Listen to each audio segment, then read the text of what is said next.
Hello, listeners of the Mad Scientist podcast. I am your host, Chris Cogswell, joined here by my pod brother, TJ Coonahan from the Pints and Puzzles podcast for a very special episode, a Thanksgiving episode on nanotechnology and other random things. How's it going, TJ? Good, man. How are you? It's nice to talk to you. Going super well. Yeah, it is always nice to talk to you as well, man. I like these episodes because it means I get to drink beer more than I normally would on a weekend or a weeknight, I should say. Well, we always time them when we don't have work you don't have work the next day. Yeah, that's true. We try not to, yeah. Or when my wife's off work the next day. Yeah, it's perfect. You know what's funny is actually, it just reminded me of the first Thanksgiving that my mom and me both went over to Katie's house for Thanksgiving. I got blackout drunk the night before. Oh. Because my friend, my best friend from growing up is my buddy Richie, and his parents live across the street from me. So when I got home, he was hanging out there. So we all went out, me, him, and his parents. And his parents evidently hang out with like a bunch of really awesome party people. And I just remember his mom was like, "Chris, do these shots." And then I did. And then I guess I fell asleep at Richie's in his basement. And so in the morning, I woke up when Katie finally had the wherewithal to call Richie's house and was like, "Where is Chris?" Oh, God. It was hilarious. It was horrible. My mom was like, "You smell like liquor." And I did, and that was probably I did.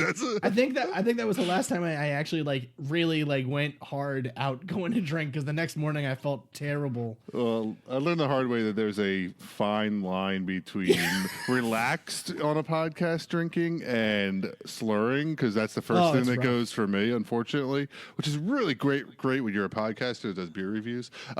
So yeah, this is delicious. I'm just like, I like beer. So. All right, let's get into this damn episode. What are we doing? It's gonna be good. Welcome to the Mad Scientist Podcast, episode 32, Nanotechnology.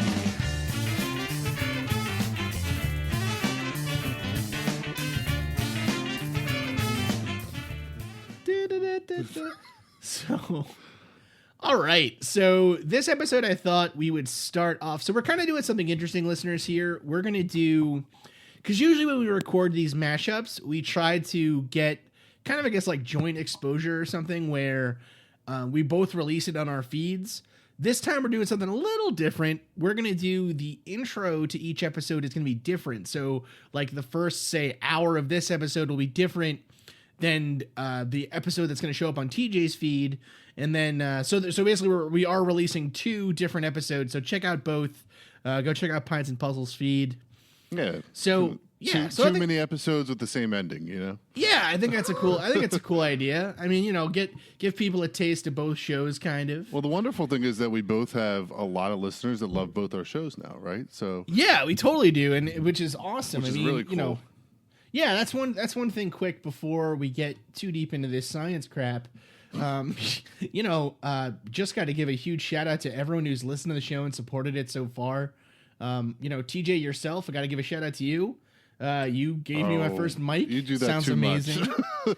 It sounds great. You're a great guy, and you got a great show. And I'm thankful for everyone who listens, everyone that's helped us out so far, every podcast that supported us, everyone on Dark Myths. Scott and Forrest at Astonishing Legends in particular, been phenomenal. So it's been awesome. It's yeah, really cool. I had the same thing, and I'll get into that mushy stuff probably on mine, even though I didn't want to. Wonderful. Now I forced your hand. Yeah, but exactly. Now I'm the jerk if I don't do it.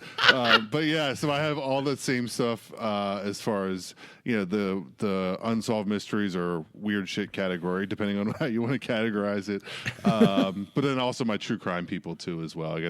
I gotta show love for them too, which I know you're starting to dip your toes over there too. So oh yeah, we're trying. Yeah, man. Yeah, you've been doing real well so far. Spoiler alert, guys. Spoiler alert. It's gonna be weird. Weird, but cool. Yeah.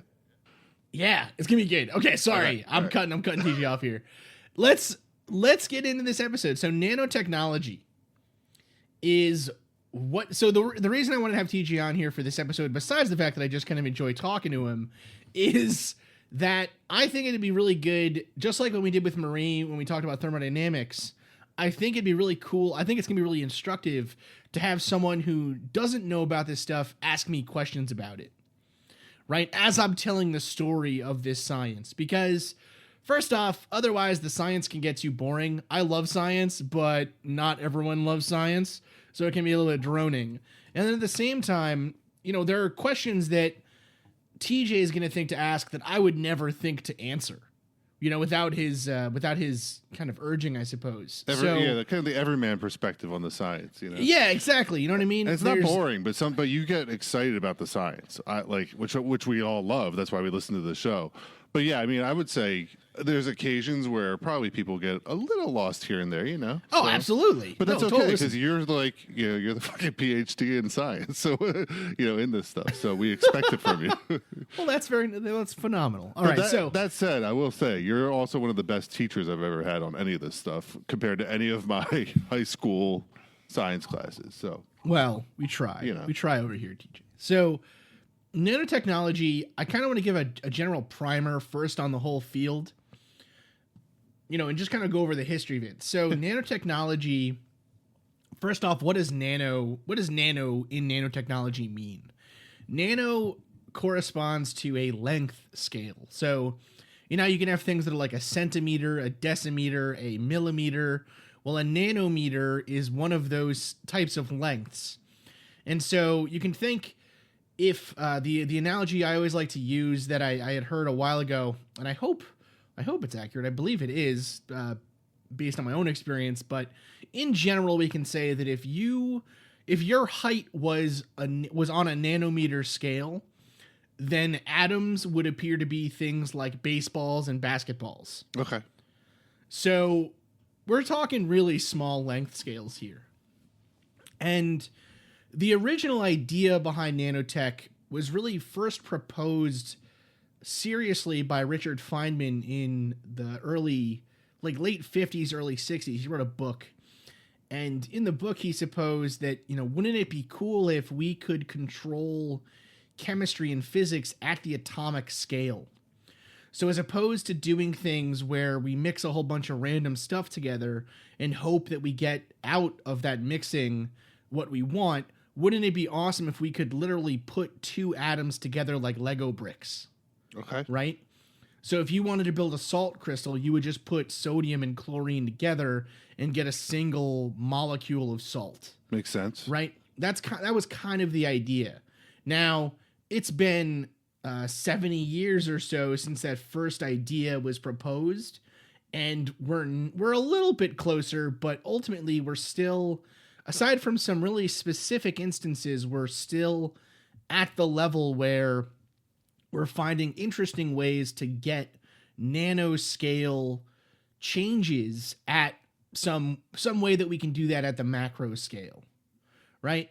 So, in other words, there's kind of two general ways to think about how to build. So, there's two general ways to think about how to build a nanomaterial. And we're going to get into them a little bit more as we talk more about those techniques. But there's a top-down approach, which would be like you start with a big bulk of material at the normal scale, even like a piece of sand or something, say, and then you chip away or you perform chemistry to break off pieces that have features. So in other words, pores, so like a hole or a tunnel, or a chemical site, or they're chemically active at the nanoscale. Okay. And then there is the bottom-up approach, and that's more what like Feynman described, where it's like we put atoms together like Lego pieces. Gotcha. So it's like archaeology versus Legos. Yeah, Almost. almost like sculpture versus Legos. Okay. Yeah, sculpture versus Legos is probably a better analogy, right? And even sculpture is like giving it a little bit too much credit. It's more like it is really more like you have a big, like a mountain of material, and you try to sculpt out a shape you kind of want by applying explosives. You know what I mean? And just like trying with successive steps to break down to get to a piece that you want. Hey, it worked with Mount Rushmore, you know? It did work with Mount Rushmore. It's kind of interesting, right? And so the first nanomaterials. So why are nanomaterials important, and why did we start looking for them, right? Now, obviously, the ability to change things at the atomic scale would be really interesting. I mean, just imagine, for instance, if we could build a robot the size of a cancer cell, right? Which a cell is thousands of times bigger than a single atom, right? Right. If we could build something the size of a cell, even that was a robot or controllable by at the bulk scale, like a doctor or something could control, then we could, for instance, potentially send that thing to the cancer cell to break it apart physically. Okay. Right. So as opposed to, say, using radiation to kill cancer cells, we apply a salve full of nanorobots, and they make their way to the cancer cell and they break down just that cell. Okay. And that's Right? how I think of nanotech too. From medical, yeah. previous life background was in pharma, so pharmaceutical company. So it makes sense that it's all kind of the medical side. Of course, there's the sci-fi side of that too as well, which is, they're all going to take over the world with all these little Right. little floating nanotech cells. Yeah, there's the self-replicating idea as well, and we're going to get into that as we keep going here. Yeah. But but there are other aspects though too that are useful. So for instance, in a wire, right, in a metal wire, there are defects and there are impurities and things in the metal that make transmission across the wire. It makes transmission be not as efficient as it could be, and that's what we call like resistance losses, right? Mm-hmm. So, for example, when you pass electricity through a wire and the wire heats up, that's because of some inherent resistance to the flow of electrons through the wire. Right. That makes sense. So it's like why you lose charge with the longer wire than with the short, right? Exactly. But if we could control at the nanoscale the building of that wire to make it perfect, to make there be no defects, then we might be able to start operating at peak efficiency. Right? Okay. There are thermodynamic reasons why we can't hit 100% efficiency in any system, but still, like, the changes or the savings in terms of energy transmission and heat loss and whatever would not be negligible. They would be significant, Mm-hmm. So there's all kinds of other reasons, right? Another big area where there have been a lot of benefits from nanotech has been in solar energy, right?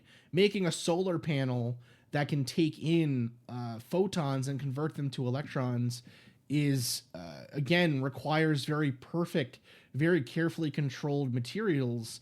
And if we could control those materials the way that they're built and grown at the nanoscale, then we can come up with all kinds of, more efficient ways to capture light and harvest it. And that's why solar panels have gone from being something like, 1% to 2% efficient to 15 to 20 to close to the theoretical limit of efficiency. Gotcha. So there are a lot of applications. Now, the first nanomaterials that we really worked on it's kind of funny.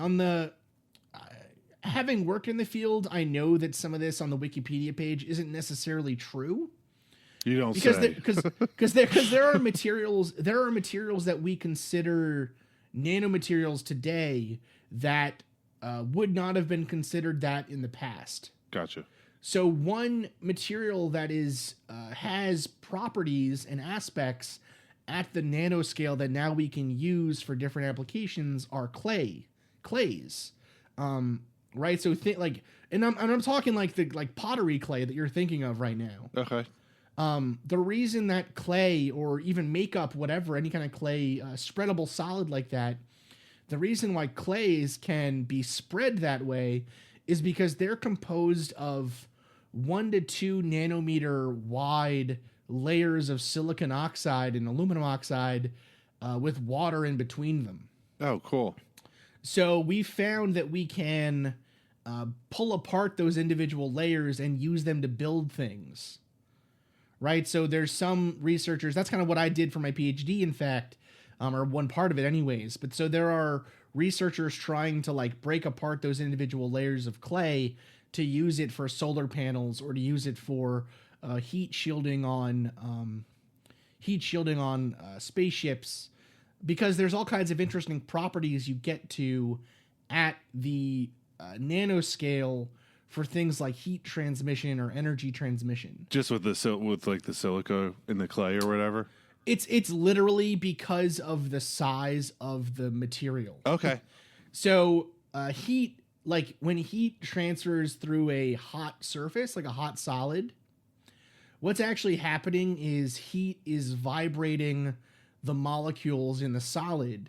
But since it's a solid and not a liquid or a gas, the atoms are really close to each other. And so it creates something like almost like a wave, like a seismic wave, right? So imagine you have all these crystals connected to each other in a lattice in like a big structure. And so you apply heat to the one on the end. And so you start to vibrate that one on the end up and down. Mm-hmm. What's going to happen to the ones at the other end? Well, they're going to start vibrating too. And that vibration, like imagine you're holding like a wire taut on either end and you start to wave one end of the wire. Right. Then it's going to go to the other end. Yeah. The same wave vibration happens in solid materials. And for heat, that wave is known as a phonon, Phonon. And it is the quantum mechanical waveform of heat. And so in certain nanomaterials, the distance that the phonon has to travel, like the distance of the wire is so small that you can't get certain waves. So you actually can't transport heat through the material, or you can't transport the same amount of heat through the material. Because it's like too big of a wave to fit on that small of a... Exactly. Okay. Like I said, I'm here to dumb it down for people. Well, so a good way of thinking about it is like, I guess a good way of thinking about it is like, think about an ocean wave, yeah. Right? If you're at the bottom of the ocean, the size of a wave that would have to be like, if you're okay, let's take an example. The top of the ocean has waves going on it all the time, right? Right. You have to be close to the surface though to know that a wave is happening. Right? Right. That makes because if you're underwater, you're not going to notice it. Yeah. No, because there's just too much water, right? You're not seeing any movement. The same thing happens. The same effect in general can be said to happen when the size of the thing is too small. Right? So imagine you only had a puddle of water, right? You can't have, if you have a puddle of, like a pool of water that's 3 feet deep, you can only have a wave at most that has an amplitude of 3 feet. Right. So if you have a 6-foot wave in there, it's just not going to fit. It can't fit, right? It can't happen. Right. It's physically impossible. The same thing then is true of waves at the nanoscale, where if you have something that's 1 to 2 nanometers thick or less, then you can't get a phonon wave that might be on the order of 5 to 10 atoms wide. Okay. Right? So but it leads to really cool effects, and that's why now we're starting to look at this for use on like space stations or space shuttles, right? Yeah, because that's what I would think based on what you were just saying is like, the thinner, you wanted the thinnest but strongest material, right? For the space shuttle. Well, besides strongest, you want the thinnest but most resistant to heat and radiation, right? So it's really fascinating, and there's all kinds of weird crap that happens at the nanoscale, and I don't want to make it seem like we aren't actually getting close to like nano machines. Maybe nano machines is a little bit of a stretch, but there is some really cool stuff going on in some labs out there. There's one technique that people have made is called a chemical. What the hell do they call it? Like a chemical, like a chemical vice or a chemical, I guess gripper, but that's not really what they call it. They call it something more eloquent than that. But like basically like tweezers. They call it chemical tweezers. Wow, that's kind of cool if you think about it. And what it is it's literally an organic molecule that if you heat it up, it opens, and if you cool it down, it shuts. like a little hand, right? Mm-hmm. And so what you can do with that then is you can heat it up to open, and then you can do something, say like stick a drug or a chemical inside of that grip, right? And then close it by cooling it off, and then you can do things like drug delivery, right? I got you. Yeah. And so there's all kinds of molecules that are they're called stimuli responsive. They respond to stimuli from external sources or something. Is that where you get that? Like I think I may have mentioned to you before, was that the light thing? The light thing, right? Yeah, and I remember seeing that, and that was years ago too. So. Yeah. So one goal of this technology is to, like we said, help cure cancer or treat certain cancers or certain diseases. And one application that they think is potentially good for this is you find some way to make a chemical, make a molecule or a surface or something that acts in such a way that it can take in drug and then it can release drug when you tell it to. Right? So the same idea is that grip. And so what some people have done is, for instance, you can make a surface with a bunch of polymer on it.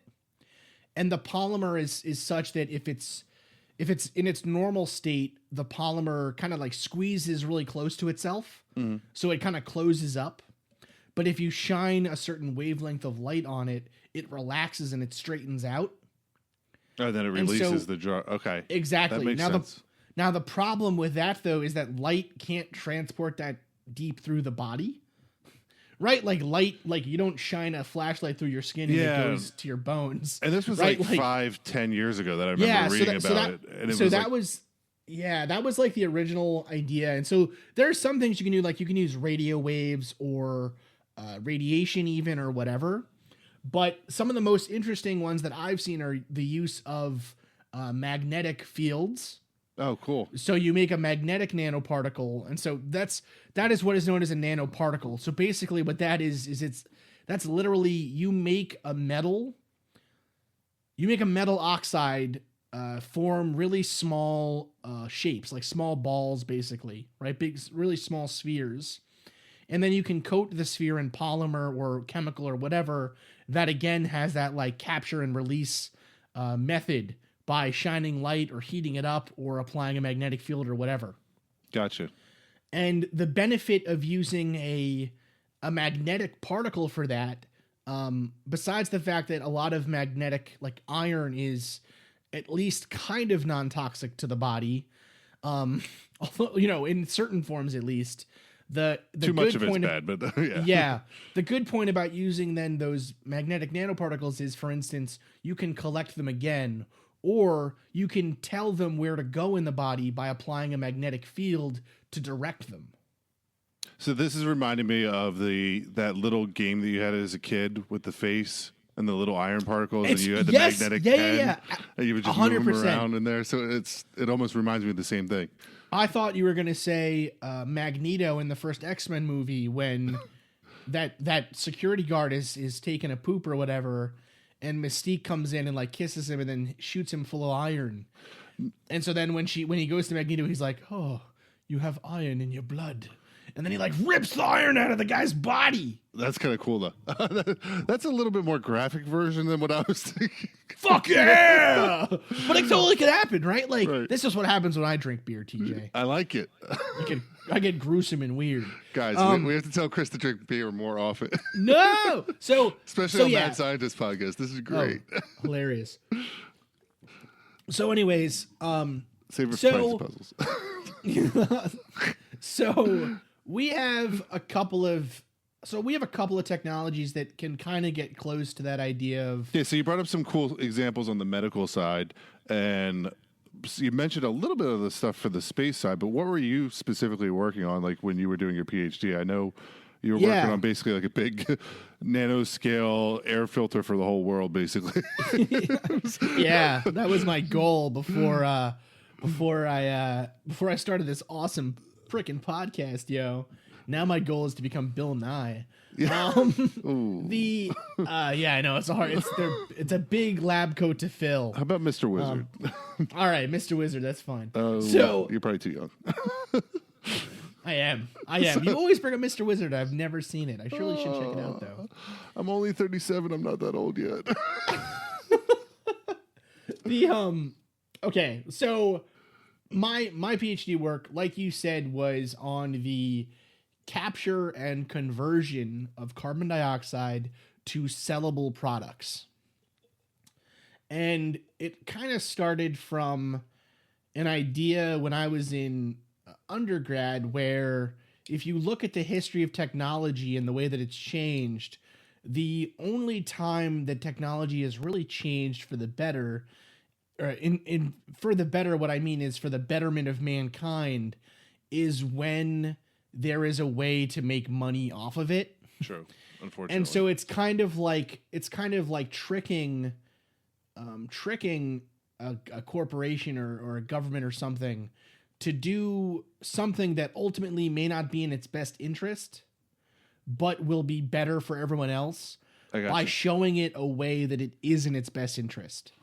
So, for example, like coal companies and petrochemical companies didn't want to accept the fact of climate change for a long time, right? And there are still some in the United States government who don't want to accept it because they're making a lot of money. You know what I mean? Like, yeah, they're making a lot of money, and this is a direct threat to their livelihood. You know, I mean, imagine if we found out that, I don't know, pizza was causing cancer, right? Like, and we were like, well, we gotta ban pizza. You know, Papa John's would be even more odious than he is now. Well, it was like just today, and today's Thursday before Thanksgiving in 2017 for anybody that's listening later on in the future. Yeah, but they just came out with an article, and I think I saw it on Twitter, about how the sugar industry was funding studies into the health benefits of sugar or harms of sugar. But then they canceled the study because they're like, shit, we're finding out that this causes heart disease, this causes potentially cancer. So let's just bury that because we're going to lose a lot of money if we say sugar's bad for you. Yeah, I mean, it's the story of it's the continued story of people think that since individuals generally have the best interest of other individuals at heart, that a big group of them together must also have the best interest of everyone at heart. But, right, so like, okay, one guy making sugar on his farm wouldn't be making sugar if he thought it could kill people. Right. Right? And so 1,000 people in a corporation making sugar and selling it, certainly, if anything, that means that there's more chances for them to be a whistleblower or a good person or someone in there, right? And unfortunately, I used to think that, and now it's a very different ballgame, unfortunately. The thing is, that's the thing, though, is that unfortunately, the history of humankind has shown us that when people get together in big groups, it just gets easier to make bad decisions. Because you can pass the buck around, right? Oh, well, I'm not going to say anything about, cigarettes causing cancer. Like, I'm just a guy growing tobacco. I don't want to get screwed over. You know what I mean? They may or may not. Oh, shut up, TJ. So yeah. I'm keeping my fingers crossed that there's still hope for bad decisions I made in my younger years. There's still hope. So to get back on the train, I guess, here of this actual story. So what you were trying to do basically is figure out a way to take the carbon dioxide and make it into something that people could sell or use or something. Exactly. Right? Basically. Exactly. Because right now, carbon dioxide is it's garbage, right? It's like you make a bunch of garbage. You can't capture it. You can't use it for anything. It's useless pretty much. And so you just get rid of it. You just let it fly away, right? But we are trying to tell corporations that have been operating like this since the dawn of chemicals that, well, actually now that thing that you used to just be throwing away, we're going to tax you for it, or you need to capture it. And capturing stuff like that costs money. Right. Right? And so if there was some way to offset that cost, for instance, by selling carbon dioxide as a sellable chemical product like ethanol or like acetic acid or like, glucose or any number of higher carbon number compounds, then the debate over climate change goes away, because suddenly who cares about the environmental benefits? We can make a lot of money here by selling garbage to people. Yeah, they're seeing dollar signs. Exactly. Now exactly, you reminded right? me. So my analogies, dumbing it down is remember in Back to the Future where he had in the second one where he put the garbage in the car and that fueled it instead of the nuclear energy later on. That's what it kind of reminds me of. Is like, okay, it goes from nuclear energy to garbage powered, in the future. Yeah. I mean, and that's the problem with that's the problem with a lot of chemistry, or with a lot of I guess you could say the corporations, or the what's the word I'm looking for, like the industries, I guess, that make their money by converting some feedstock into a usable product plus some waste, right? Usually, like the company doesn't want to have to deal with that waste in any useful way. And so that's kind of where governments have historically always stepped in, right? I mean, tanneries in like New York City or France or Paris, France, or London in the UK, tanneries were destroying those cities. Right. Like the tanning industry was creating these hazardous bio-waste sites in the middle of these major metropolises. And, the government had to step in and say, well, actually, we're going to come up with some way to do sanitation. And that's leather tanneries, not human tanneries, just for the record. Yes, that's leather tanneries, not human tanneries. We're not talking about Ed Gein or anything here. Right. But, yeah. So, okay. So, anyways, my goal was to find so we currently have the technology to capture all of the carbon dioxide that is released from power plants. Okay, really? We've had that technology for about 10 years. But they won't use it because they can't monetize it. Well, the problem is that it's very costly, and it's very, it's energy intensive, right? So you can think of what's a good analogy, I suppose? Okay. Those things that you put into your car to soak up bad smells, like those silica gel beads? Yeah. Okay, that's basically what I worked on, was those silica gel beads. Oh, cool. But very specific ones for carbon dioxide. Those silica gels, they will capture the bad smell from your car kind of just by sitting out in the open, right? But once you are done with those, what do you do with them? Well, I would throw them out, but yeah. You throw them out. Usually. Everyone does. Everyone throws them out, right?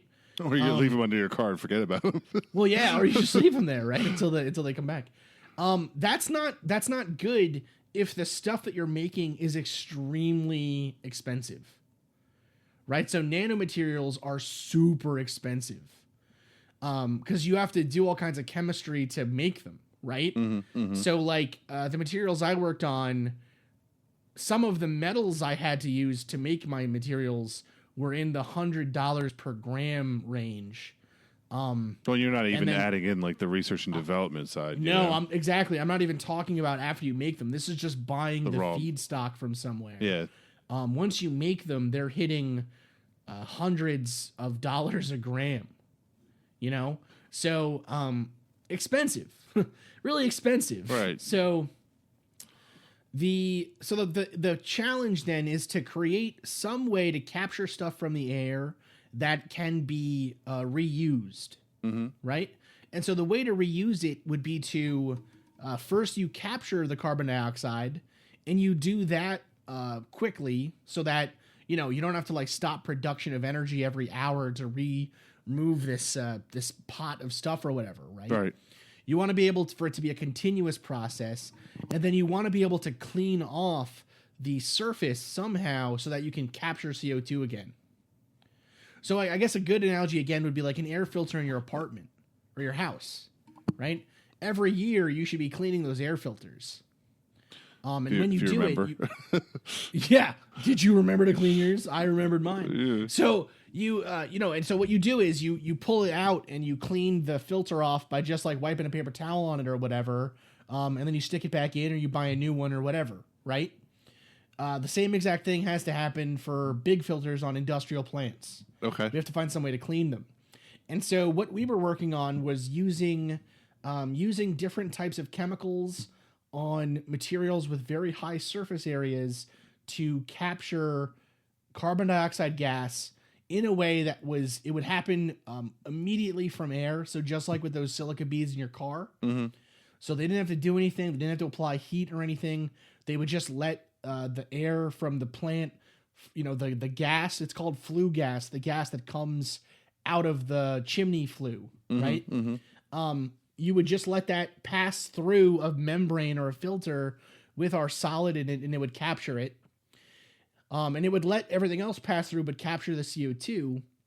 And then what you do is you heat that stuff up, the filter, to remove the CO2 to a reservoir somewhere, and then you stick the filter back in.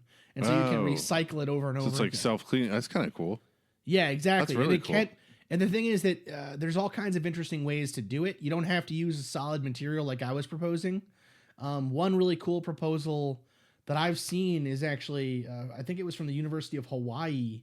One proposal was to use bacteria to capture the CO2 in like almost like a biorefinery that was attached to a power plant.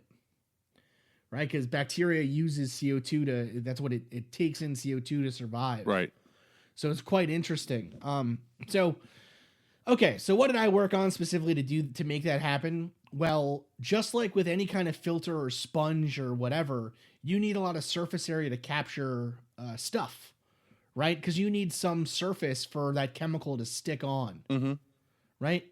So what I worked on were these materials called metal organic frameworks, also known as MOFs, MOFS, and layered silicates. And layered silicates aren't that interesting. I think MOFs are very interesting.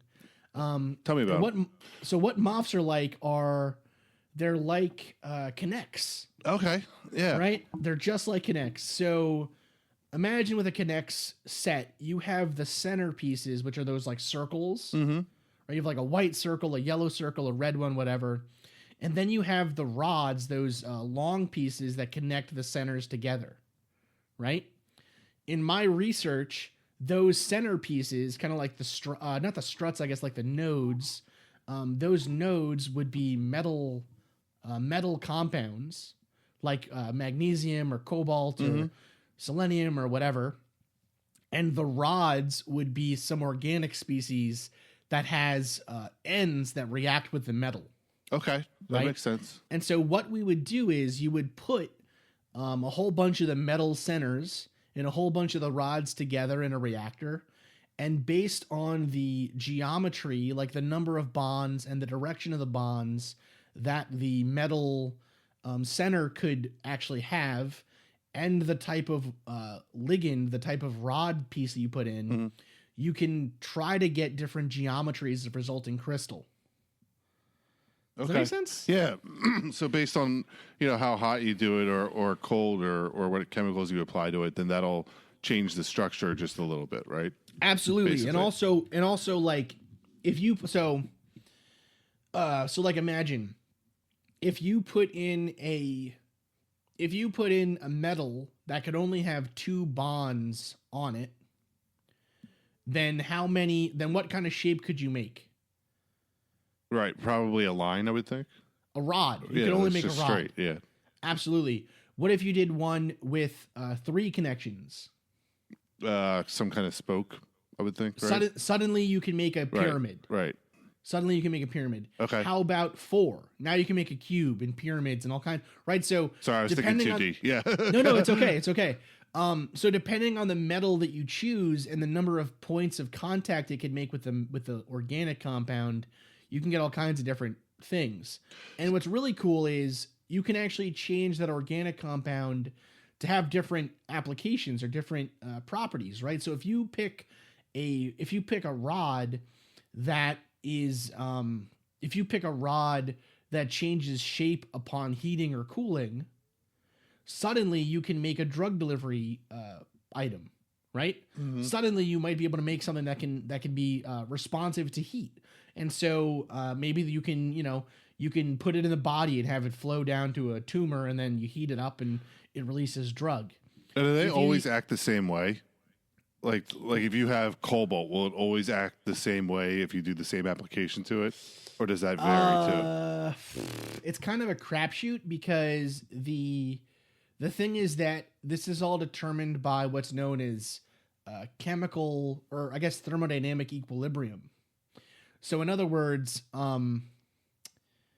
like if you put cobalt, if you put cobalt and like cobalt nitrate, hexahydrate, let's say, into a solution of organic solvent, right? Mm-hmm. It will, if you heat it up or you add the right modifiers like sodium or extra hydrogen molecules or whatever, it will form cobalt 6 plus is what the metal organic transition molecule is called. Okay. And that is it's more complicated than those Connect things I was kind of talking about. But basically it's 3 cobalts stacked on top of each other that can take on 10 bonds, right? That will always form if you treat it exactly the same way. But the problem is that the treating it exactly the same way is the problem. So it's hard to get those exact. Yeah, like imagine that day you didn't clean your reactor exactly the right amount of time. So I'll translate it for me as like in cooking terms. You know, it's like you can make pizza dough the same 2 days in a row, and based on humidity and yeast, the yeast you choose, the flour you use, all that stuff. It's all, I mean, kind of similar actually, because it makes similar bonds. No, it's actually like it's extremely similar. Like chemistry is very similar to cooking in a lot of ways. Yeah. It's the only chemistry I ever understood. Yeah. Well, I mean, it is chemistry, right? Right. So yeah, man. So that's kind of what I worked on. And so the interesting thing with that is the surface area of the materials I worked on. Like imagine the size of a football field, like the surface area that a football field takes on. The materials I worked on, that amount of surface was available in like 1 gram of material. Wow, that's amazing. And more too, like a couple of football fields, or you can really get to very high surfaces. So I think the highest ever reported for a metal organic framework is in the ballpark of 3,000 to 6,000 meters squared per gram. Wow. So that's a lot. Yeah. So 6. Yeah. I mean, it's intense, right? And so what that translates to then is a lot of what that translates then to is a lot of active sites, a lot of metal surface, or a lot of solid surface for a chemical reaction to occur, or a molecule to get trapped and stuck, or a molecule to chemically react even. Right? So one kind of question, but when you are opening up these sites, are the sites already there and you're just kind of unblocking them? Or building them. So you're creating new ones? Yeah. So does that get weaker because you're kind of screwing with the natural? Whoo! What a good fucking question, man. Okay. I remembered it from yesterday. It's so good. This don't you tell them, TJ. Don't you tell them. Breaking the fourth wall. This kind of translates to the whole idea that I alluded to earlier of a top-down versus a bottom-up approach. Right? If you're doing it as a bottom-up approach, so you're like building a material atom by atom like Legos, then you're designing the nanomaterial yourself. And so you can kind of guess what surface area you might get, but it doesn't always work out that way because of impurities and because of problems with reactions and stuff, right? Yeah. And some states of matter aren't possible thermodynamically on the surface of the Earth, right? Or under the conditions of the Earth, right? I mean, that's why, for instance, when we find there was some like ancient ruler's sword that they found, and they were like, oh, it contains an alloy that shouldn't be possible on Earth, and so they think that it probably came from an asteroid or something. Okay. Right? Like, that's why we can say stuff like that. Right? Or That's why we study asteroids, in fact. Yeah, because the Earth hasn't changed that. I mean, it's changed, but not that much. You know? No, not that much. Right. Yeah, and so like in the lab, like you can think, you can use carbon as a good example. Carbon on the Earth's surface is just like black soot, right? Whatever, it's like ash or coal or whatever. But under the right conditions of pressure and temperature, it can make a diamond. Right. Right. It's the same molecule, but it's just different phases, different forms of that molecule.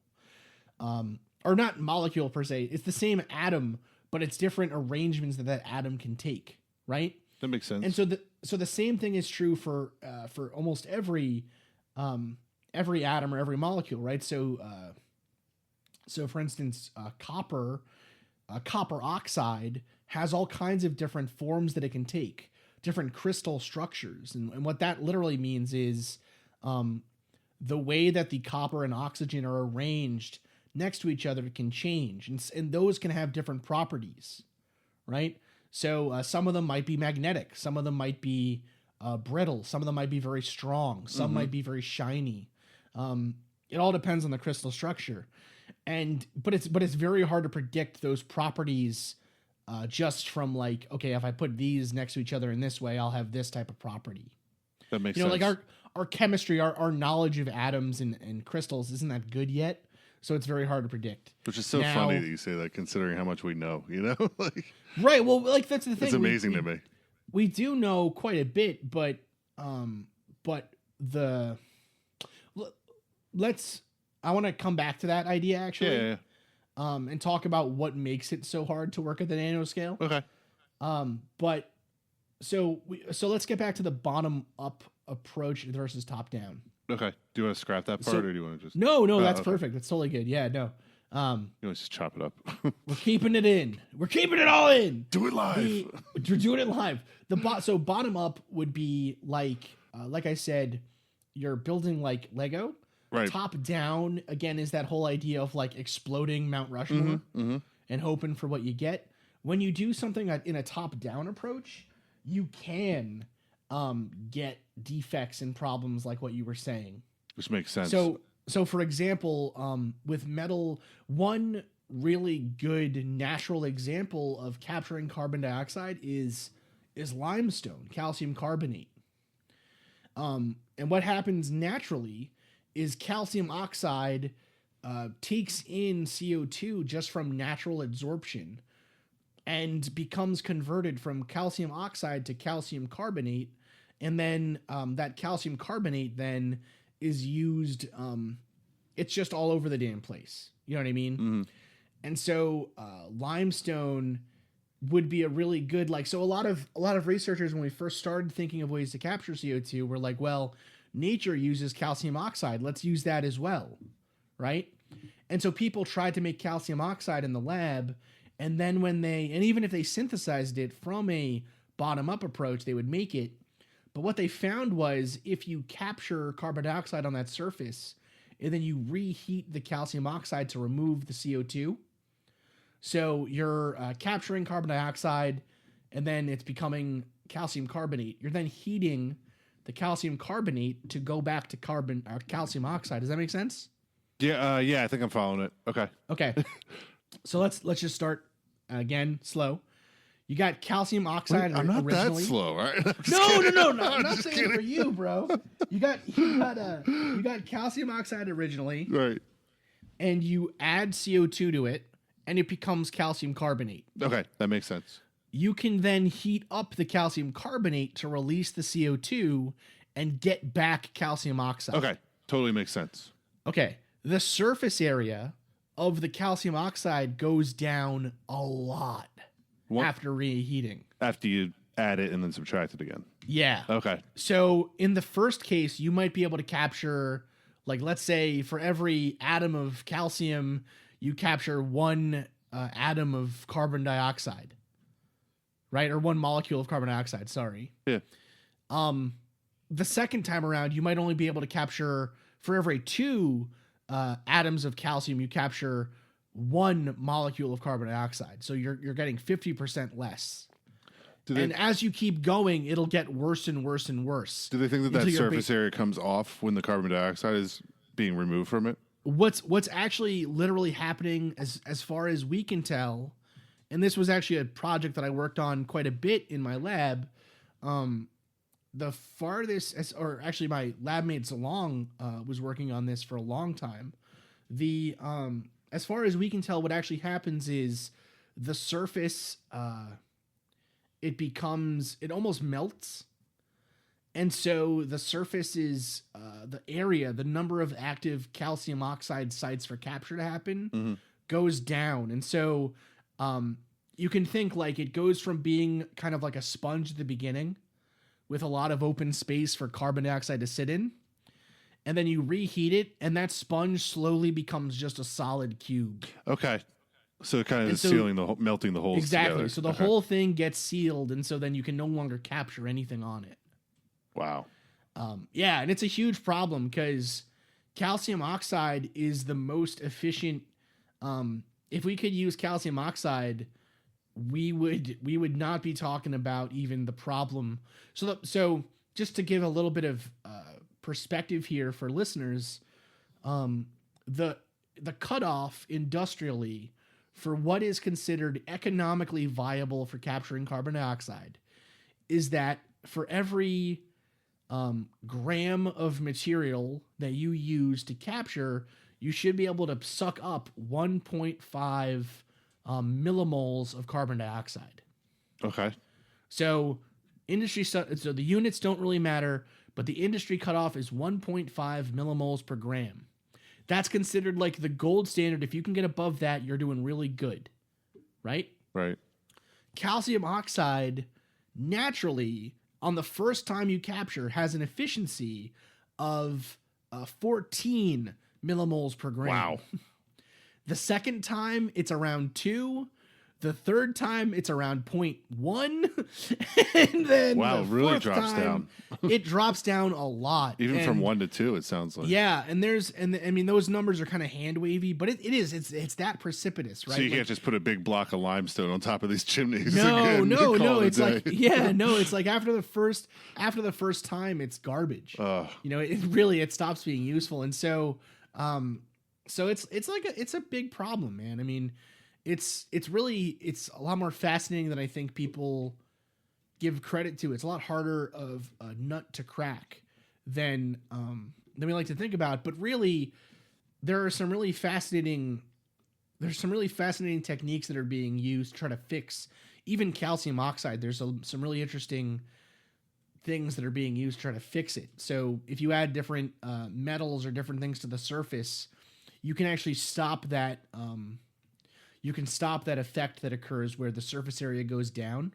Yeah, you're like putting a stent in almost, right? Almost, yeah, very similar to that. Very, very similar to that actually. And so you can kind of recover some of it, right? But still, it's still not as good as just using like a zeolite, which is another type of rock that has nanopores, is very small pores, right? And channels and stuff. So yeah, man, that's what I worked on. Tons of different applications for this cool tech where people are just reading about it on the news. The average person, I would say, they're just going to think, sci-fi, any sci-fi movie, rather than, there's some legitimate applications there that could really help out a lot of people. Oh, absolutely. So let's get back to that question you had actually, just before we end here, this first part of this Super Smash Up episode. One of 3.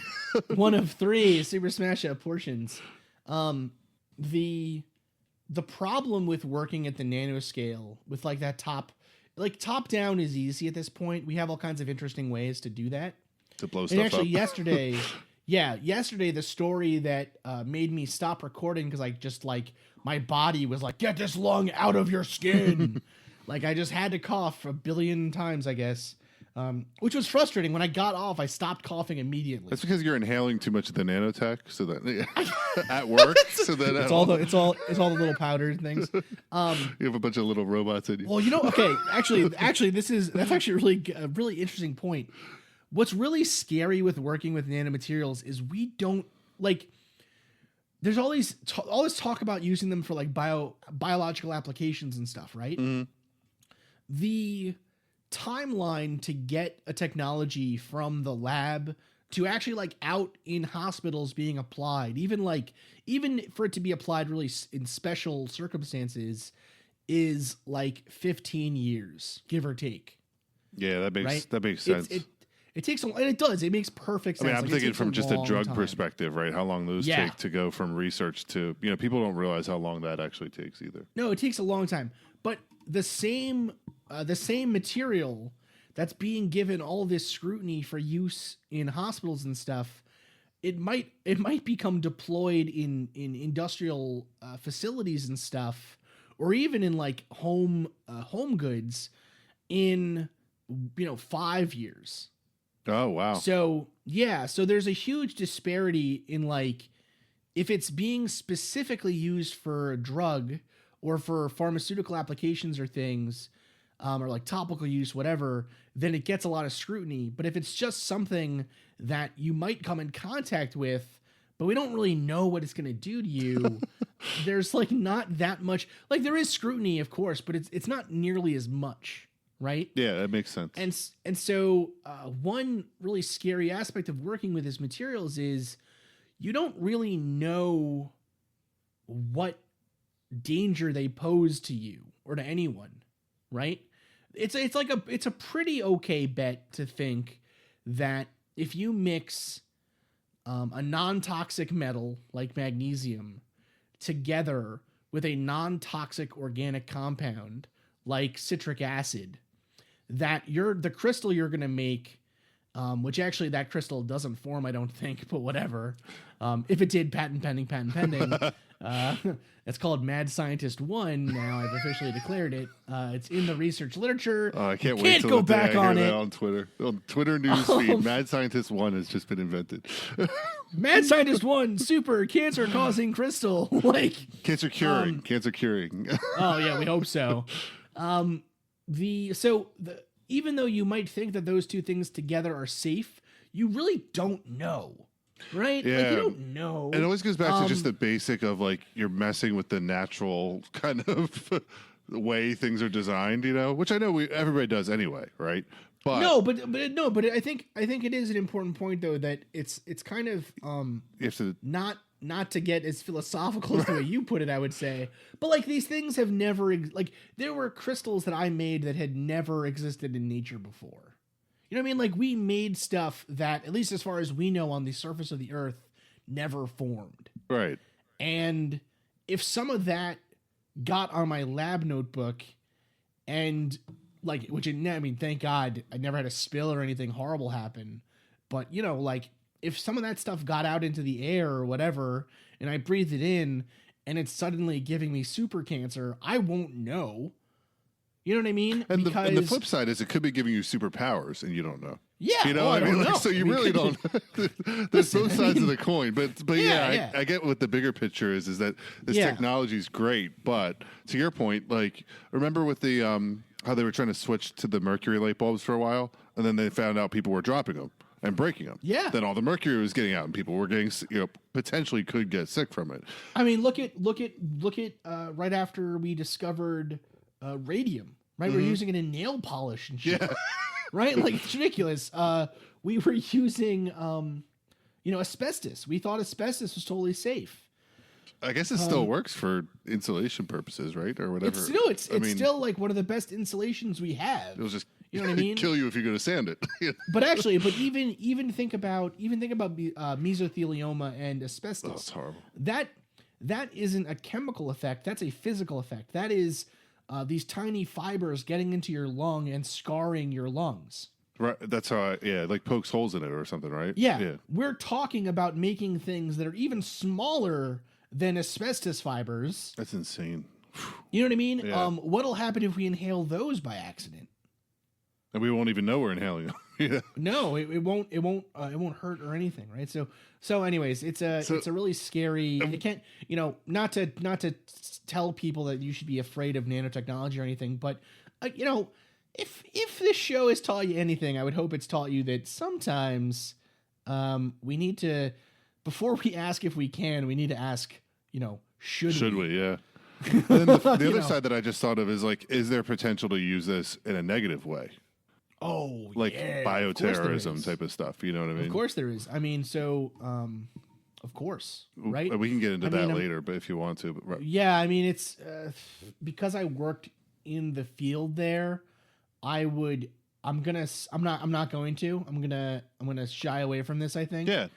Because, well, you don't want to give people tips, like. No, I don't want to give any ideas or anything. I mean, I don't know. That makes it sound like I think I'm some fucking important scientist or something. You know what I mean? You like, are. I think I'm fine. I don't think anyone's going to be making weapons with my little sponges. You never know, though, right? People. You never know, but yeah, no. There's definitely negative applications for every science, right? So, but to your point, this is one of the things I've always picked up from your show is that this is why we have to keep, and I'll politicize a little bit, but keep the funding going for the science side, and just keep that in mind when we're making political decisions, shall we say.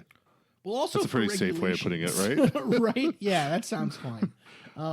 Yeah. And actually, one aspect of nanotech that I think is always played up in popular culture that is like that negative side is the idea of self-replicating nanobots.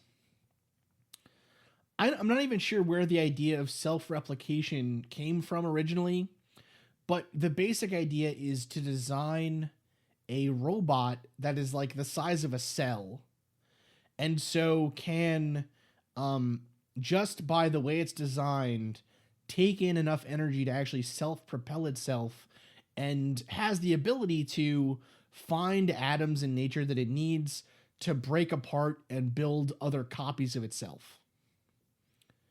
So, like creating a robotic bacteria or something, right? Yeah, is that even possible? I mean, it's theoretically possible. Wow. Yeah, I mean, why not, right? But we're nowhere near that. I mean, we don't even know how a regular cell works. Right. Right? Like, we have no fucking... we have some idea in terms of, like... There are a few areas of science more murky and more questionable at the moment than the transitions between... I would say the transition between psychology and brain chemistry. That's one area where that is very murky, and I think that's one that maybe will continue to be murky for quite some time. Mm-hmm. And the other one is the transition between biochemistry and cellular biology. That transition, I don't think people realize how huge of a transition it is, right? Because I guess I would say the universe, like, I literally mean the universe now. I don't just mean like the universe is like a concept. I mean the astronomical universe. Universes and galaxies and star systems and whatever are still very mysterious to us, but they generally operate on pretty well understood rules, right? They operate on Newtonian physics. Are we getting into the rules? No, I'm just... no, we're not getting into not those rules. Forrest is gonna stick his head out from under my bed and be like, "Yo, Chris, the rules." Love that, Forrest. We could not get through an episode without mentioning them at least 3 times. No, of course we can. No, they're phenomenal. They're great guys. Listen to Astonishing Legends, people. Anyway.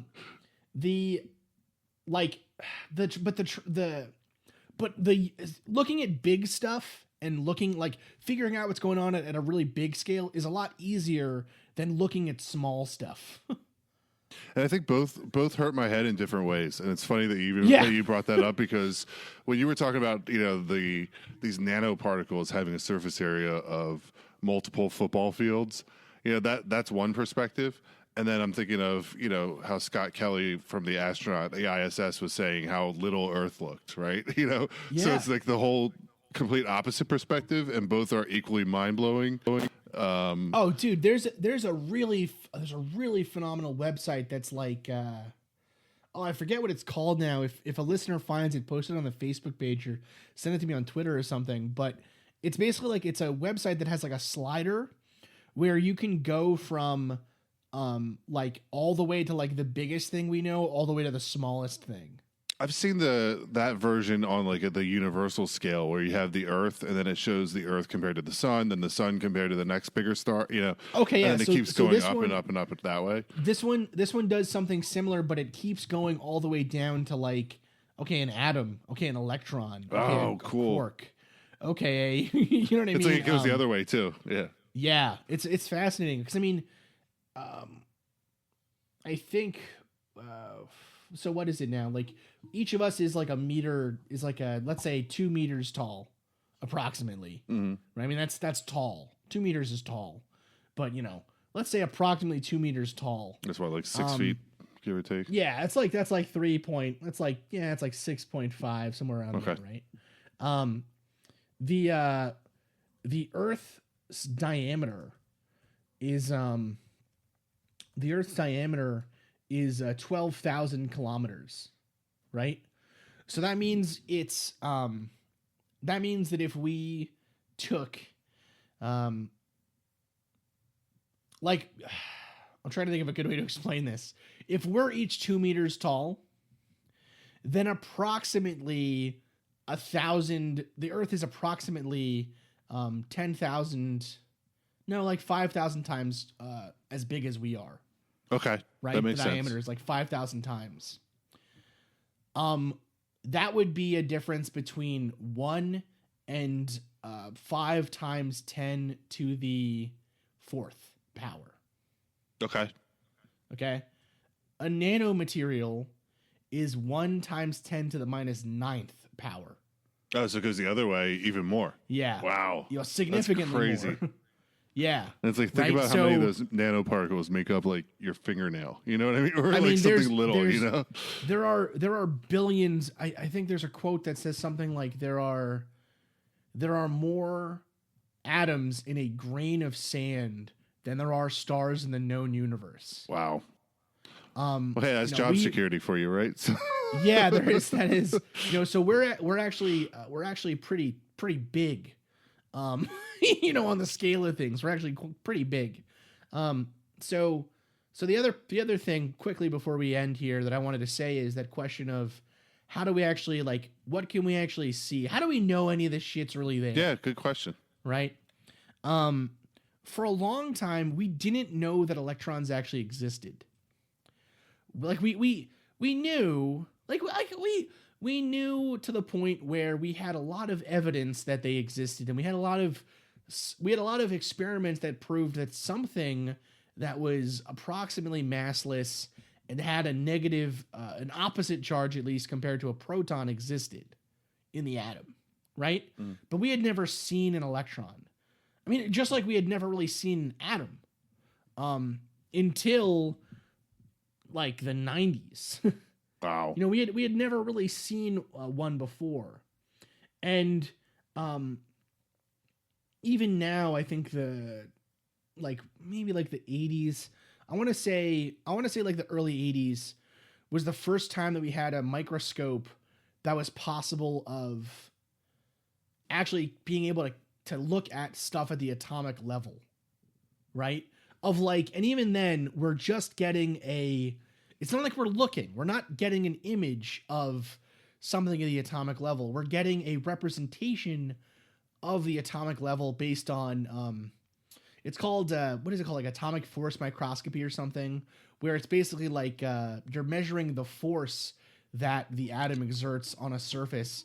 And so then that's what's being translated to like an image map in 3D space. Is that where like you get the scanning electron microscopes almost, where it doesn't actually show you the atom, it just shows you the printout of where the atom should be, basically?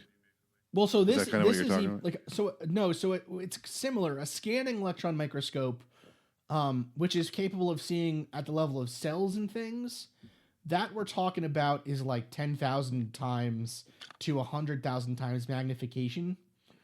I think that's as far as I got in bio. Okay, yeah. For an atom itself, we're talking. You need to start using like tunneling or transmission electron microscopy, and that's even TEM is not that good at seeing that stuff. A tunneling microscope is what you would need to use, and that is what I'm talking about there, where you can actually look at an atom.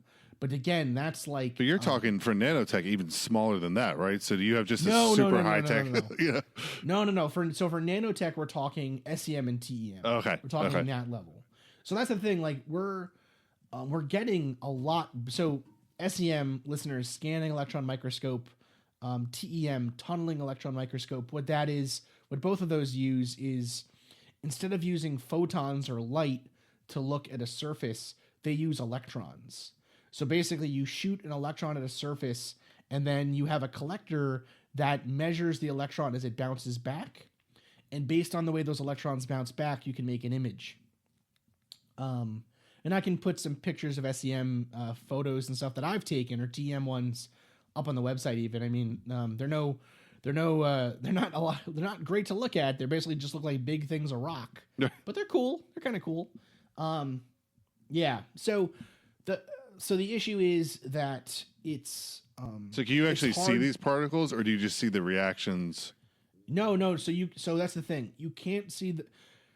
I guess there might be a way to see the reaction, but that wouldn't really be useful necessarily in most cases. Mm-hmm.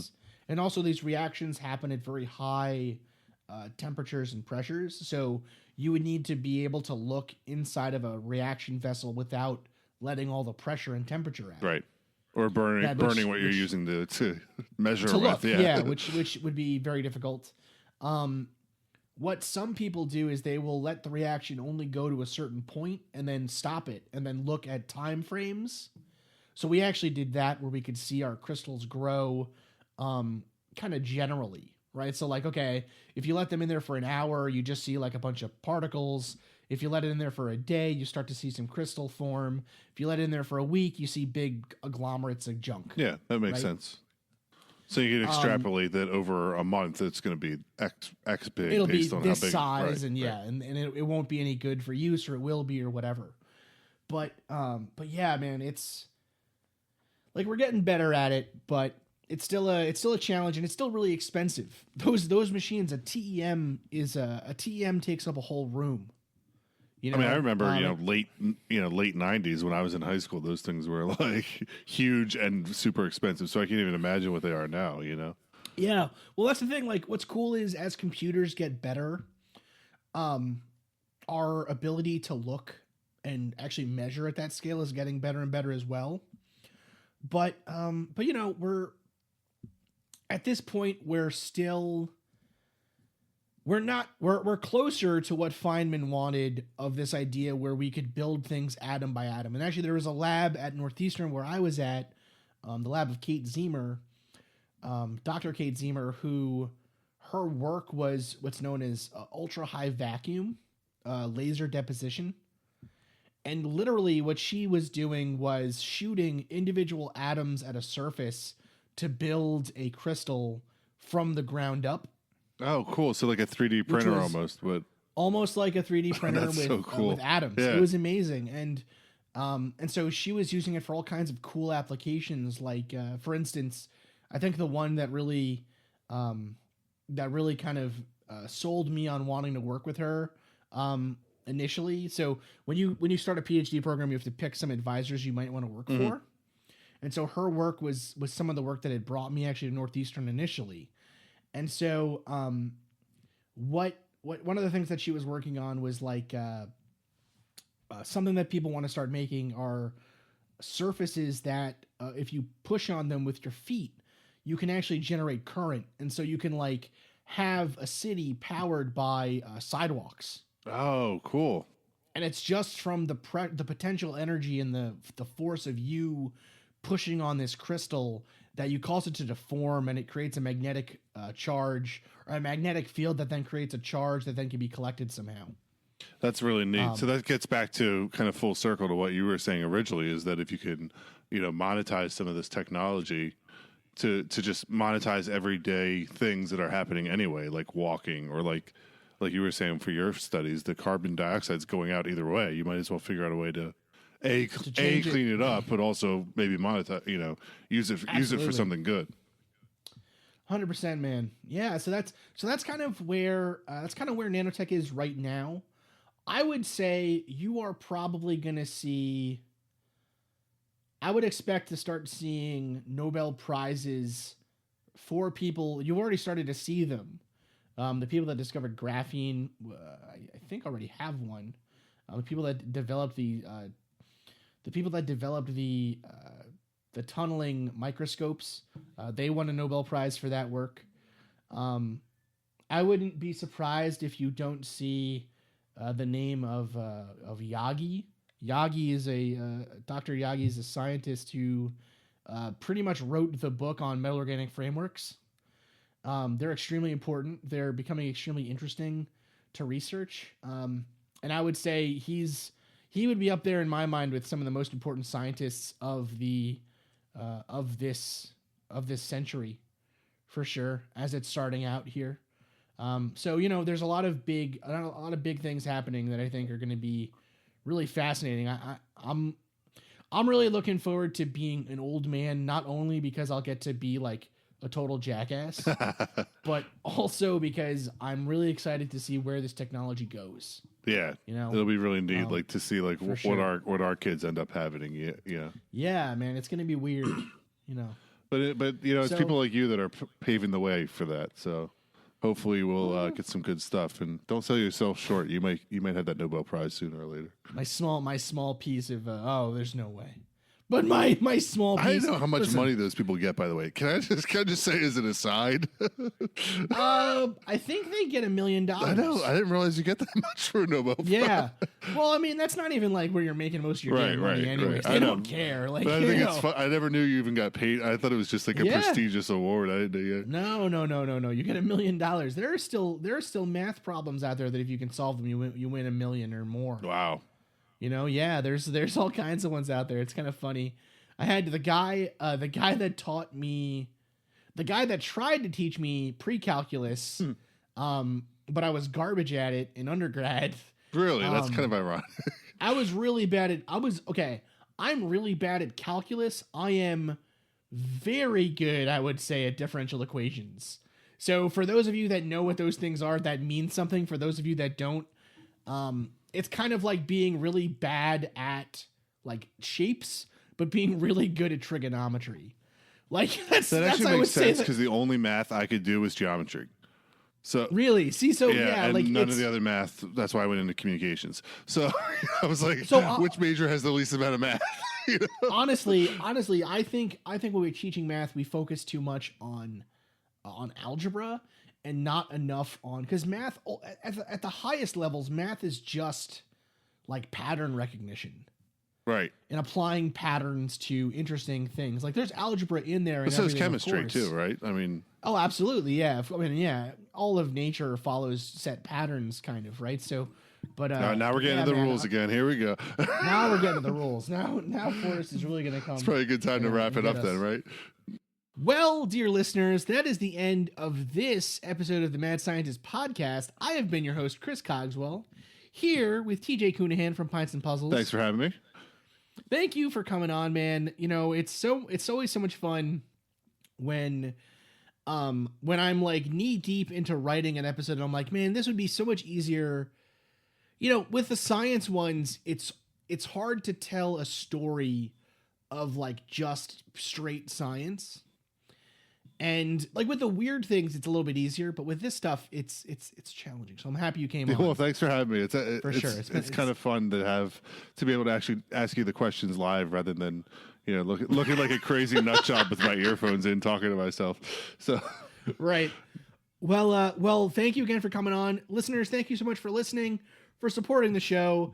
And I'll be back next week with a roundtable, and then we'll be getting back to our normal, regularly scheduled programming of full episodes and roundtables.